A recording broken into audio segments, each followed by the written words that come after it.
Mike, start by telling us a little bit about who you were until the last Sunday in May of this year. Of course, I assume you mean by the question who I was within the FBI, and we're not going to go on a whole Proustian digression starting with childhood. Correct. I meant it in a professional sense, not in a not in a deep exploration of your soul sort of way. Of course. So I was what would probably be colloquially referred to as a China hand. I had been in the FBI for just a month under 16 years. And for 14 and a half of those years, I focused entirely on counterintelligence cases involving the People's Republic of China. I held a number of positions. I was a case agent, which is sort of the internal bureau speak for what a lot of people refer to as a field agent. I was a case agent in the Los Angeles office for the first 6 or 7 years of my career. Through a series of skills I was able to teach myself and learn from others, and some fortuitous occurrences, I received a promotion to headquarters where I spent about 18 months in a role we refer to as a program manager or headquarters supervisor, which basically means you are helping run traffic for field operations, getting them the approvals they need, managing resources, deconflicting with other field offices, and so on and so forth. It's a very logistics heavy job. And from there, I got promoted to unit chief in a different section within the counterintelligence division, but one that's still focused on the PRC. I did that for a couple of years, had some pretty notable public successes. And on the basis of those successes, I was able to get a desk supervising a squad in the counterintelligence division of the Washington field office, where we focused a lot on insider threat cases, intelligence operations, and foreign malign influence. I did that for about 4 years. It was easily the most fun and rewarding job I had in my entire bureau career. And from there, I moved to the position of being the assistant special agent in charge for all national security and intelligence programs in the Norfolk field office. And I held that position for just under a year and a half before my rather abrupt leave taking from the FBI. And for much of that period towards the end, I was actually the acting special agent in charge of the office while we were between permanent personnel.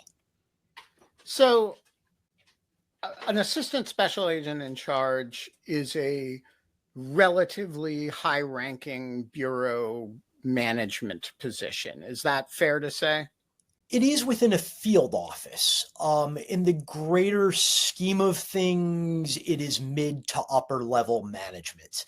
The FBI breaks management into 3 categories. There are supervisors, which are field supervisors, headquarters supervisors, and then there's senior leaders, which are unit chiefs and assistant special agents in charge and assistant section chiefs at headquarters. Above that is the senior executive service, which is a whole rigmarole you have to go through. And I believe the list of promotees has to actually be confirmed by Congress. I'm not positive about that anymore, but I was one step below senior executive service and was actually in the process of applying and interviewing for those positions. So it's fair to say that as of May of this year, you were on a track to be bureau senior management. Is that right? Yes, it was actually, I would go so far as to call it a glide path. I'm not going to get into the specifics of who they were because I want to protect them, but a number of people in different divisions at headquarters that actually sought me out and asked me to apply for vacancies immediately under them, which would have been my entry point into the senior executive service. So I want to clear this underbrush because, you know, there are some old conspiracy theories about me and the Bureau. How do we know each other? Um, I think we initially met because a family member of mine knew you when I moved to DC. Yes, I believe your cousin was a He was a lit student contributor at one point. Yeah. and had, yeah, I believe your cousin was a listener to Rational Security, and you introduced yourself as his cousin at an event. Um, we have no uh, relationship of anything like leaks or inappropriate contacts, right? Correct. It's an entirely social relationship based upon shared acquaintances. We've been workout buddies. We've hung out together. We have mutual friends. If you were polygraphed or I were polygraphed about our relationship, there's nothing that is untoward. Is that fair? That's completely correct. So what happened to you at the end of May? Describe it for me. Yeah, so the last Saturday in May, I was actually at my office. I usually went in weekend mornings to use the gym, get a workout in, and then clear out as much email traffic as I could that had piled up toward the end of the week so I could start on Monday pretty fresh. And also just to sort of check the pulse and make sure nothing was happening. While I was at the gym, probably around 9 in the morning or so, I got a phone call from my newly arrived special agent in charge. And I was aware that over the past 24 hours or so, Dan Bongino had been trying to get a hold of her. And when she called me, it was to... And who is Dan Bongino? He is the deputy director of the Federal Bureau of Investigation. Former podcaster and Fox News contributor. Yes. And she called me to inform me that the reason he had been trying to get in touch with her was actually to discuss me. And in particular, that he had become aware that I remained friends with Pete Strzok after his departure from the Bureau. And Pete Strzok, just for those who have been living in a cave for the last 8 years, who is Pete? Pete Strzok is a former counterintelligence executive at the FBI. He held a number of positions in a number of different offices, rising to very senior ranks, who, while he was working for Robert Mueller's special counsel investigation, sent a number, and shortly before that, sent a number of text messages to another Bureau employee that were disparaging of the president and the subject of that investigation. And that occurrence, once reported upon, sort of spawned a lot of conspiracy theories and slanders against the Bureau in the multimedia universe that Dan Bongino previously operated in. And they ended, Pete was fired as a result, and that matter remains in litigation to this day. That's my understanding. I'm not following the litigation with any great interest. I think part of it's been settled, but don't quote me on that. I think part still remains. So, but it's fair to say that Dan Bongino had become concerned that you were still friends with a former FBI official. Full disclosure, I am friends with Pete too, who is a matter of intense hatred by the current administration, from the president on down to Bongino. Yeah, I think that's a very fair assessment. Now, help me out, because I didn't know the FBI purports to regulate who's friends with whom, even among its employees. What is the rule that it violates for you to be friends with a PNG'd former FBI official? Nobody has made me aware of any rule policy, procedure, or even an informal institutional norm that I supposedly violated. I was never accused of any formal wrongdoing. Nobody has explained to me what was untoward about my relationship with Pete. I'm sort of at a loss as to why this prematurely ended my career. So one possibility is that they believed you were leaking stuff to Pete. Is there any truth to that? Zero. My relationship with Pete at this point is entirely social. We share the same taste in bands and an interest in new restaurants. And most of our interactions are talking about music groups, going to concerts, trying new restaurants. When he left the Bureau, our discussion of investigations and operations completely halted. There was an occasional, I would occasionally let him know if a friend of his with whom he was no longer in touch with got promoted or retired. But there was no discussion of even palace intrigue. I think the closest thing to any sort of FBI discussion that he and I had over the past 6 months was we both made slightly disparaging comments in a personal venue about the fact that Kash Patel had decided to wear a badge. Beyond that, we had a lot of discussions about the French dining scene in New York and bands that broke up in the 80s. Do you have any idea of how Dan Bongino came to know of this relationship? I haven't the slightest idea. There's a couple possibilities that I've sort of mulled over as thought experiments. My friendship with Pete was not a secret. It was not something I bragged about either. I'm aware that he is a controversial figure within the Bureau and on the outside. But there are other people who knew that I continued to socialize with him. There are other people at the Bureau who do the same and continue to socialize with him. How I became a target in particular is something about which I have no insight. So, all right, Dan Bongino becomes kind of inexplicably fixated on the social relations of an assistant special agent in charge in a Virginia field office.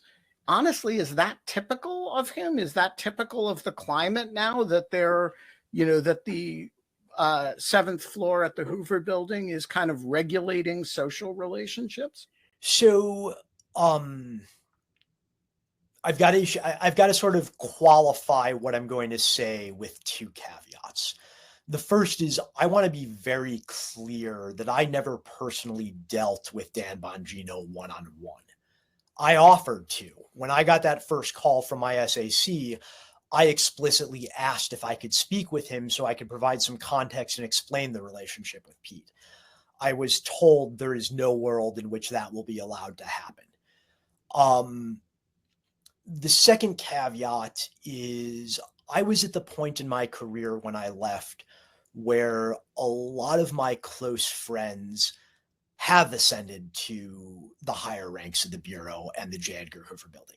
So I do hear quite a bit about first-person interactions with Bongino. But I have to be very careful how I tread in terms of describing those things because I don't want to put people who are still there who I know to have high amounts of integrity and judgment and want to do the best thing for their country and for the FBI in any particular trouble. So I'm going to answer your question in generalizations. I'm just sort of warning in advance if there are natural follow-up questions, I may have to sort of dance around them. Fair enough. The climate on the 7th floor of the Bureau, and 7th floor is the metonym we use internally to describe the highest ranks of leadership. It's where the director, the deputy director, the individuals who used to be known as executive assistant directors, it's where they sit. It is where the morning and afternoon meetings are held to the extent they're still held. It's basically the nerve center for the Bureau. It's a pretty toxic atmosphere right now, and one that is ruled by fear. My understanding is that the persona Bongino presented in his podcast and media appearances, the tendency to fly off the handle, the credulity at believing conspiracy theories, the sort of frothing at the mouth rants and lectures and yelling sessions. My understanding is that's not an act. That is actually who he is. So I know for a fact there are a number of very senior executives who do their best to avoid having to meet with him one-on-one. They really endeavor to keep it only to official pre-scheduled meetings because there is no telling what particular Dan Bongino you are going to get at any given time. Is this going to be somebody who is laser focused on the practical logistics of a violent crime surge? Or are you getting somebody who's going to be demanding information about the Epstein files or the assassination of JFK? You really have no idea. All right. So you don't know how he finds out about this relationship. Correct. You don't know of any regulation or rule that it violates to this day. Correct. So what happens? Your SAC says, Mike, we've got a problem. The deputy director has found out that you're still friends with Pete Strzok. What are the professional consequences she describes for that? Well, so there's a series of phone calls. Let me sort of, if you want to, it might make more sense for me to just go through the whole day in his expedition. Yep. No, that's fine. So that's the first phone call. She calls me, says he's concerned about my friendship with Pete, and asks me to explain it. She says she's been ordered to get to the bottom of it, whatever that means. So I explained the friendship to her in pretty much the exact same terms that I did to you and your listeners a few minutes ago. Social relationship, we worked together at headquarters, became friends, the friendship continued. We talk largely about innocuous topics you would talk about with any friend outside of your professional environment. She says she will relay that to the deputy director and will call me back. So I try to go back to my workout. From being totally honest, I'm pretty unsuccessful at that. My heart is racing. It is not because of any cardio work I'm doing. It is, it's pretty clear to me that I am in Bongino's targets for nakedly political reasons, and my career as I know it, if not over, is about to become dramatically different. And that your knowledge of that or your instinct about that is a function of the climate that you just described. Yeah. And look, it has been reported on in more outlets than I can count that a lot of FBI executives have been ousted from the Bureau for very spurious and petty reasons, to the extent reasons are given at all. And when you said that very carefully, that a lot it has been reported by a lot of outlets. I take it you know this to be true. Yeah, the reason I'm referring to outside media reports is because I'm aware of many other people it has happened to, or who have had their careers halted in other ways, in a way that has not reached the press yet. And just knowing now firsthand what this process is like, I want to be as respectful of their privacy and what they and their families are currently facing as much as I can. So to the extent I'm going to refer to personnel issues at the Bureau, I'm going to largely limit it to things that are already in the public eye. But it's fair to say, if you take all the Adam Goldman articles in the New York Times and all the similarly toned articles uh, um, in other publications about the scope and scale of personnel actions in the Bureau, the actual problem is significantly worse than has been reported. Is that fair? That's 100% fair. What has reached the public and the conception that the public has in terms of personnel being moved or ousted from previously earned and well-executed positions is actually being understated. And the limitations on the reporting is that a lot of people don't want to do what you did, which is to go public for very sometimes good and respectable reasons. But it's fair to say that your story, which is a story of, being targeted by the deputy director or somebody else for purely political reasons, is not singular, right? Correct. I don't know if other individuals have been targeted in exactly the same manner that I have. Well, surely not for purely social. I mean, yeah, the circumstances is somewhat extreme, but I think,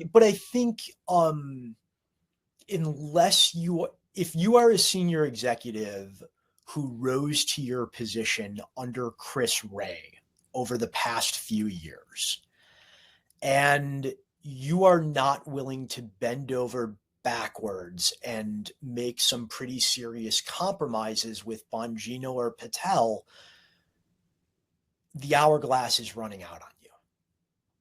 And so I'm not going to ask you about the specific compromises, but is it fair to say that the essential demand is that you don't criticize the leadership publicly or privately, let alone publicly, that you don't have friends like Pete Strzok, that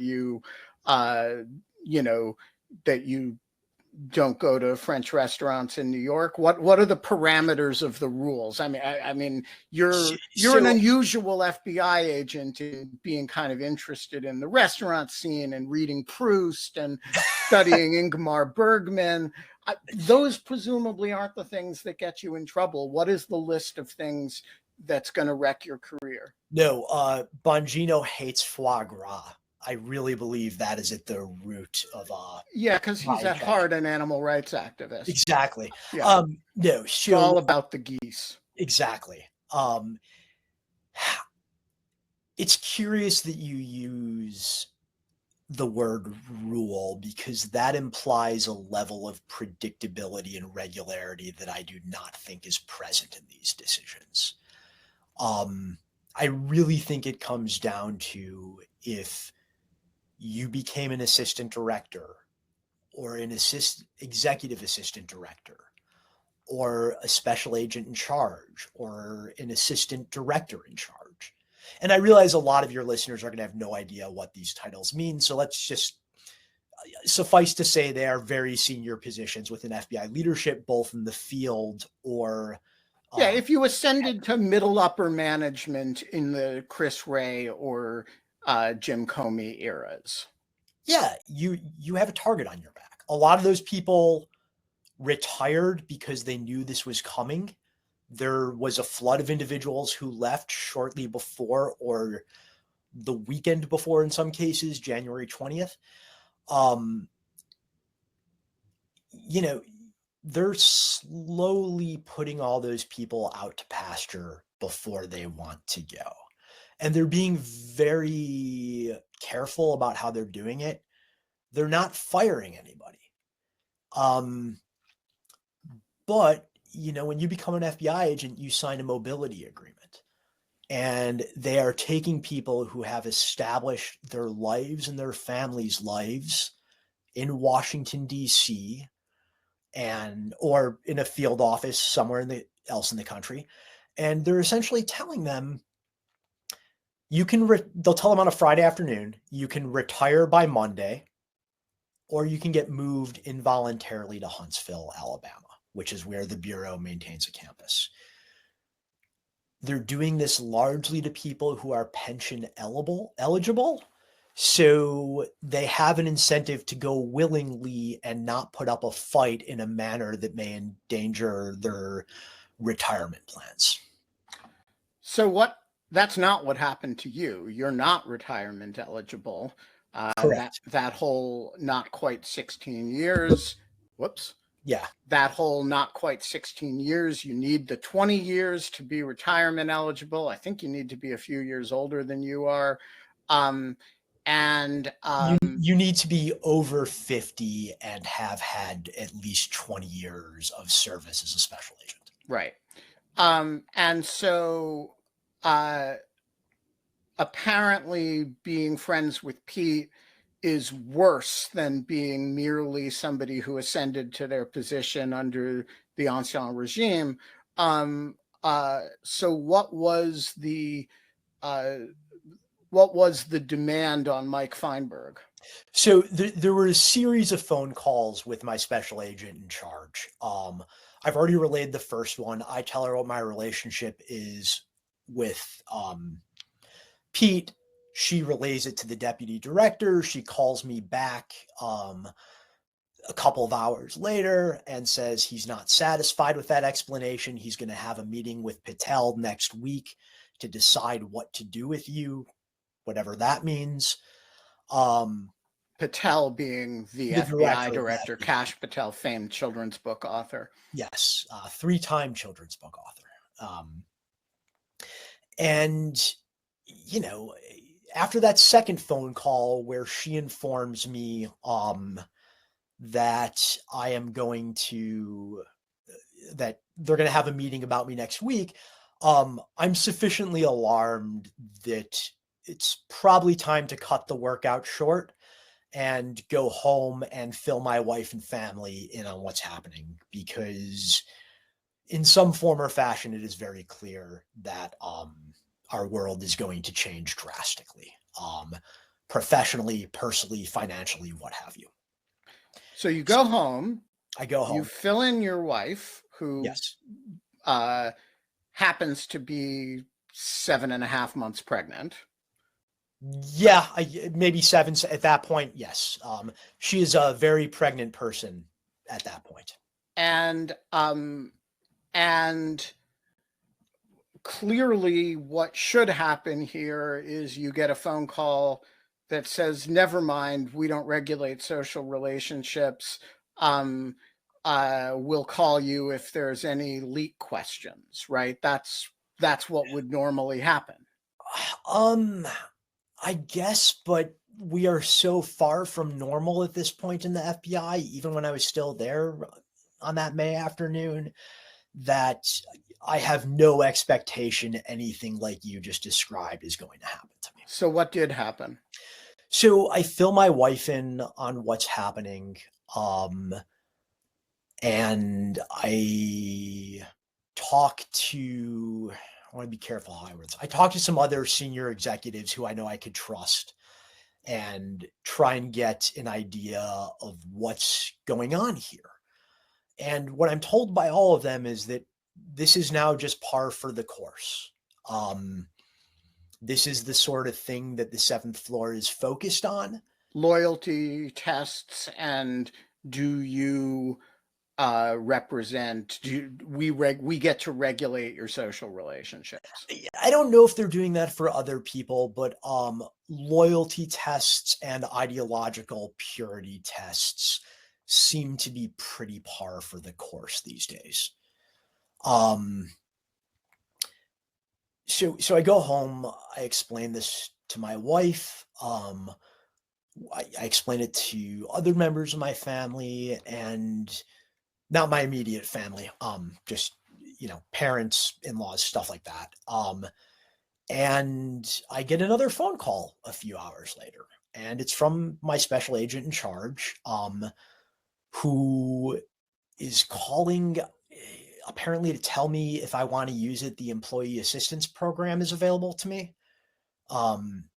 which I guess was kind of her, but I've been involved in the employee assistance program as one of the peers for other employees for the better part of a decade. I'm well familiar with it and don't need her to tell me. And she knows this. So I don't actually know why she's calling. But at this point, I've sort of regained my self-composure and am trying to view what's happening through me with as dispassionate a lens as possible. So before we get off the phone, I just say to her, I'm like, look, Dominique, I love this job. I care deeply about it. I also have a child coming into my life in 2 months. I need to have some idea at what I'm actually looking at here, what is on the table for me, because I'm pretty confused and befuddled by this whole situation and why somebody would possibly care that I have a friendship with somebody outside the bureau, regardless of their political leanings. And what did she say? She said, all right, I'll be brutally honest with you. Those promotions you're in for are not going to happen. You should prepare to actually be demoted. And you're probably going to be called up to DC for a polygraph or series of polygraphs about the nature of your relationship with Pete. All right. So this raises so many questions, I don't even know where to start. First of all, can they just demote you without a reason? So they're actually being pretty clever about how they're doing this. And one of the things that led to my decision to ultimately resign, which I presume we'll get into shortly, is that I know how they've handled this with other people who are also senior leaders. And how do they do it? What they're doing is they're not actually taking any personnel action that results in a decrease in pay or any sort of denigration of your GS level. They're just removing you from leadership positions, giving you a made-up role at the same pay scale in another division or another part of headquarters, and isolating you. I have friends who are in this situation who go days, if not weeks, without ever getting an email or a phone call. They sit in a room and twiddle their thumbs. And to be clear, I should have added this as well. It's if you get removed as an ASEC, in a small field office where one of those positions cannot be made up, there's a good chance they're taking advantage of that mobility agreement and moving you to another office. So what were you realistically expecting if you stayed? Was it probably a transfer to Huntsville to a GS 14 or 13 position if they decided to demote me? If not, they would create some made up job somewhere else where I would just be bored to death until I voluntarily left. And did you have a sense from your SAC that this bothered her? And, she said brutally honest. That can mean a number of different things. It can mean, like, I'm really sorry to be the bearer of bad news. This is out of my hands. You have, my moral support and sympathy. Or it can mean you're fucking on your own, guy. What did you take her posture toward it to signify, or do you know? Do you mind if I answer that in a somewhat roundabout way? By all means. So I was an assistant special agent in charge.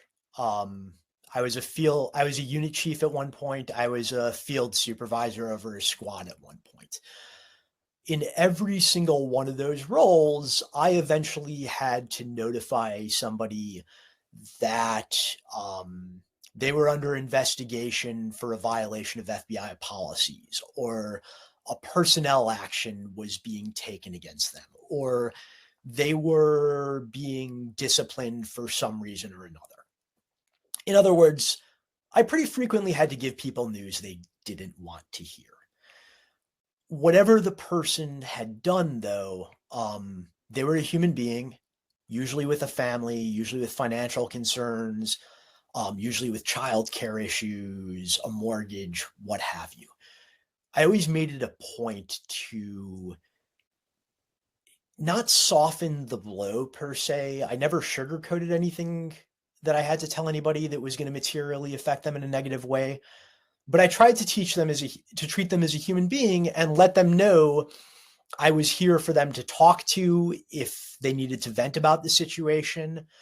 I understood this was going to cause difficulties beyond just the office for them. I would usually offer to help out however I could, whether it's putting them in touch with people who had been through similar situations before, helping them figure out childcare options if their schedule was being thrown awry. You recognize that the person on the other side of the conversation is a human being with a life outside the office whose world is about to get severely rocked. I got none of that from my special agent in charge. I got I won't say callous, but I will say a very matter-of-fact recitation about what was occurring and what I could expect to happen with me. There was not a lot of compassion or empathy in the delivery of the news. All right. So before we get to your resignation, I want to take the point of view of a skeptic for purposes of argument and narrative. So somebody's going to write me and say, Mike Feinberg represents exactly the deep state operative that this administration promised to fight against. He's hanging out with Pete Strzok, who's the creator of the Russia hoax. He's eating at French restaurants and reading Proust and watching Ingmar Bergman movies. He speaks Chinese, which is, suspect. And he's a lefty government bureaucrat of precisely the type that Donald Trump told you he didn't want in government. Good riddance. What's the problem? So, first of all, tell me a little bit about your politics and your political history.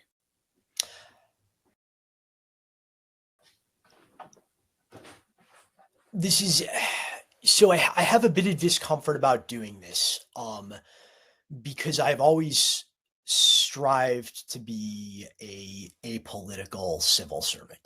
It's a particular point of pride for me that, for example, I went out to lunch with somebody I used to supervise just 2 weeks ago who was aware of what had happened to me. And he was a little amazed because he said it was sort of a sport in the office for us to try and guess your political beliefs, and none of us ever could. Now that I am out of the office, I was a little more open with him. And when he said, we kind of assumed you leaned right on 70 to 80% of issues and probably leaned left on 20 to 30. And I told him that that's probably correct. I've never been a particularly political or ideological person, but to the extent that I have ever been a member of an organization that has political leanings, those organizations have been invariably conservative. So what organization were you associated with in law school? I was the vice president of Northwestern University's Federalist Society chapter. And whom did you clerk for? I was a summer clerk with the Institute for Justice, which is a conservative, libertarian-leaning public interest law firm, most of whose business is trying to reduce business regulations at the state and local level. And that used to be run by Clint Bolick, who's now a Supreme Court justice in Arizona, right? Correct. And if you do research, famed conservative Yeah, or famed libertarian. conservative who I think the only book published about him, I think it grouped him with Ralph Reed and Grover Norquist. These are not milquetoast conservatives. These are not rhinos. But you don't consider yourself a conservative particularly, right? You consider yourself apolitical and kind of public service oriented. Is that fair? I'd push back gently on that a little bit. I would say professionally, I was 100% apolitical. I don't think there is a single agent, analyst, or professional staff member that I ever supervised who would be able to tell you what my political beliefs are, whom I've ever voted for, um, what. But you certainly weren't in there as a political operative of the left, right? No, I joined the FBI because I believe in public service. I deeply believe in public service. And look, but the intellectual ecosystem in which I was brought up, when I think of the writers who really shaped how I view the world, it's people like Edmund Burke and Michael Oakeshott. The magazines I read in my formative years as a college student and a young adult, I subscribed to the Claremont Review of Books. I read the New Criterion. I also subscribed to other magazines just to get other points of view. But you grew up in a conservative-ish milieu. I don't know that I'd say I grew up in a conservative milieu. I mean, I was a liberal arts student, and there, with the exception of maybe Hillsdale, I'm unaware of a university that leans right. I had a very common conservative reaction to a liberal milieu. Fair. I saw what I thought then and still consider very sloppy thinking among a lot of my peers that led them to positions I didn't think were intellectually defensible. And as a result, I became pretty conservative. But it's fair to say, I'm just trying to track our skeptics' logic here, speaking of sloppy thinking, that to the extent it's, okay, he's friends with Pete, he's a liberal bureaucrat in the deep state, and he's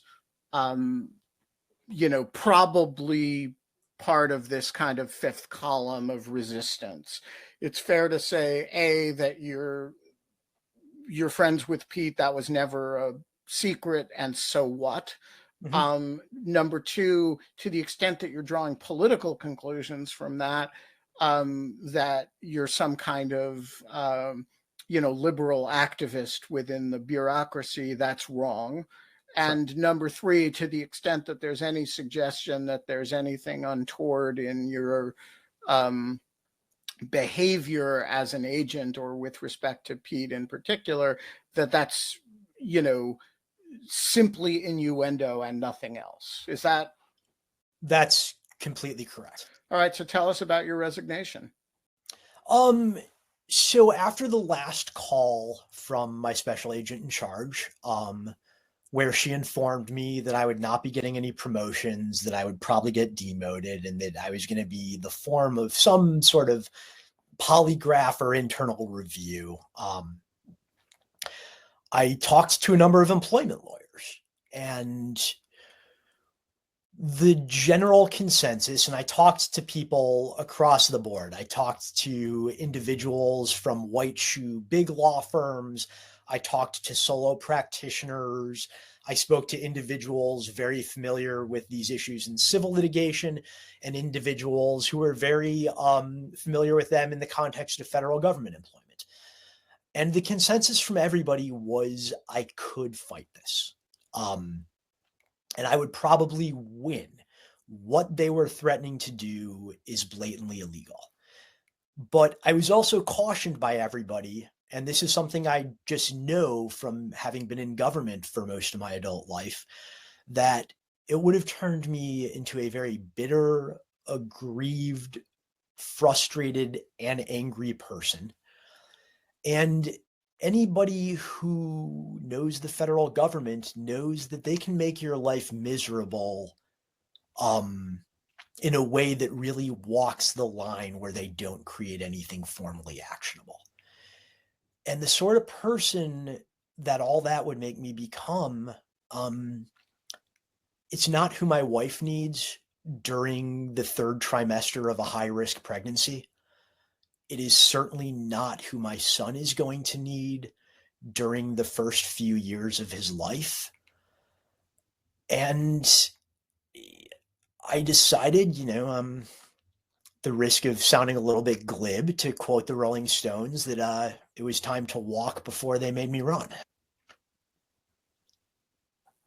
And you left a brief but very powerful letter of resignation that described both your own experience, but also a larger climate. Tell us about that latter part of the letter. In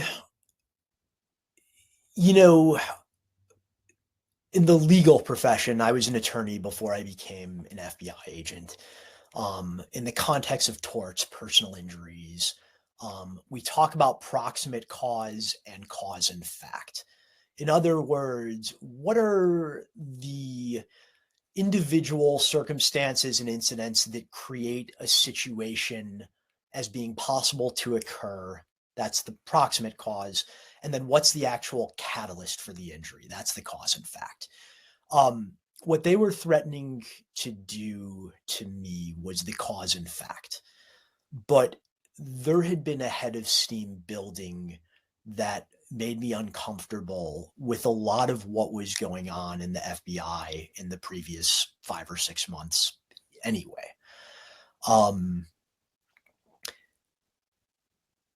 I had resolved, with respect to the things that were making me uncomfortable, to stay as long as humanly possible, do what I could to right them now and protect the people whom I supervised, and hopefully at a later date be able to build the Bureau back into the organization that I knew and loved for the 15 years prior.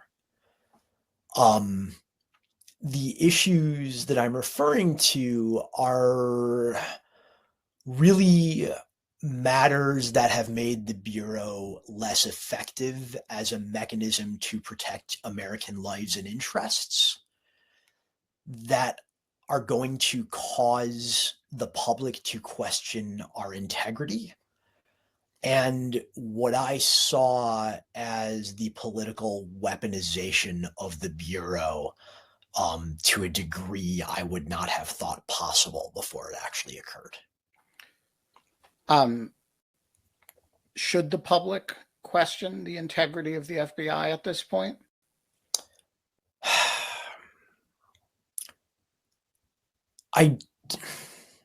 That's a difficult question for me to answer. I think the public should question the statements and shadings of fact that come from the senior most executives of the FBI, namely the director and the deputy director. I think the public should know that there is still a workforce of line agents and analysts and professional staff who take their oath incredibly seriously and will do the right thing if pushed against a wall. But their numbers are going to dwindle over the next few years. And I worry that the people who are going to be put through Quantico and go through their probationary period as new agents under this administration. And to be clear, when I'm talking about this administration, I'm talking specifically about Patel and Bongino. I'm not talking about the executive branch at large. The agents who are going to come of age under this administration are going to have a very skewed view of how the FBI is supposed to function And I really worry about what that is going to do to the long-term integrity and effectiveness of the organization. That's not a very soundbitey answer. No, it's I fine. apologize. Yeah. What comes next for you? You've retired. You've quit without retirement, and your disreputable friendships are not of the sort that readily create great job opportunities for former agents. You know, Pete Strzok doesn't run a multinational corporation that needs a director of security of the sort that former FBI agents tend to want to be. What do you do now if you're former China hand Mike Feinberg, who's been PNG'd by the administration? So the smart move financially, in terms of job security, would be to go work for a cleared defense contractor or a security consultancy or a tech company that faces counterintelligence issues on a daily basis just in the course of their business. We haven't really talked about my prior career that much.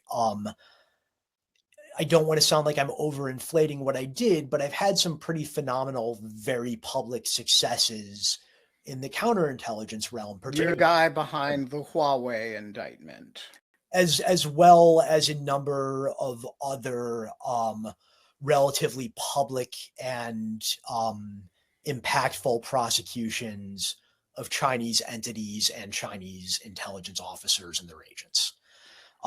So that would be the smart move. You say that as though there's a but coming. There is. There is. Look, the smart move when I was 30 would have been to work in the big law white shoe firm world, where I would have made in my first couple years what I made in my last year as an FBI agent. I was motivated to eschew any thoughts of the private sector because I really do have a firm belief in public service and a profound dedication to the national security of the United States and to the rule of law as it exists under our Constitution. The main venue I had for protecting those two things has been taken away from me. So I would like to continue them in any way I can from the outside, which means I am hopefully going to devote the rest of my professional life to researching and writing and advocating for United States national security, particularly with respect to the threat posed by the Chinese Communist Party and the People's Liberation Army, and to also write about rule of law issues and how constitutional limitations should and should not provide guardrails or limits on intelligence collection and law enforcement. One of your cases involved the seizure of the largest cache of homemade explosives ever seized by the FBI. Correct. Over a weekend, you got to blow it up. And I just want to know, was it super fun, super cool, and super badass to blow up a giant cache of homemade explosives? Or was it not as cool as it sounds? So it was pretty awesome. But I do want, again, I'm going to qualify my answer.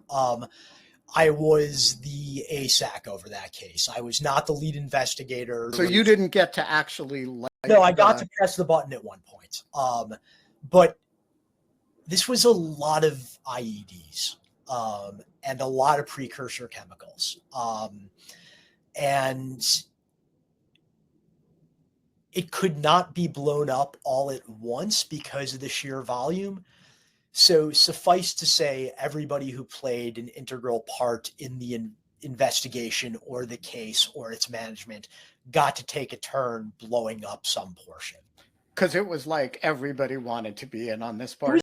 was like an 8-hour process. Wow. Using this stuff. Yeah. Mike Feinberg, as my little tiny cannon would say, boom. You're a great American.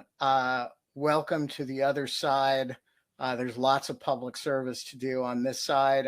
For those who do not know this already, Mike will be joining Lawfare in September as our next public service fellow. You will be hearing from him a lot. He's got a lot to say about the Bureau, about the rule of law, about the Chinese Communist Party and its efforts against the United States, and again, about a whole lot of other stuff too. Mike, we'll be hearing a lot more from you. Welcome to the Lawfare Clubhouse. Thank you.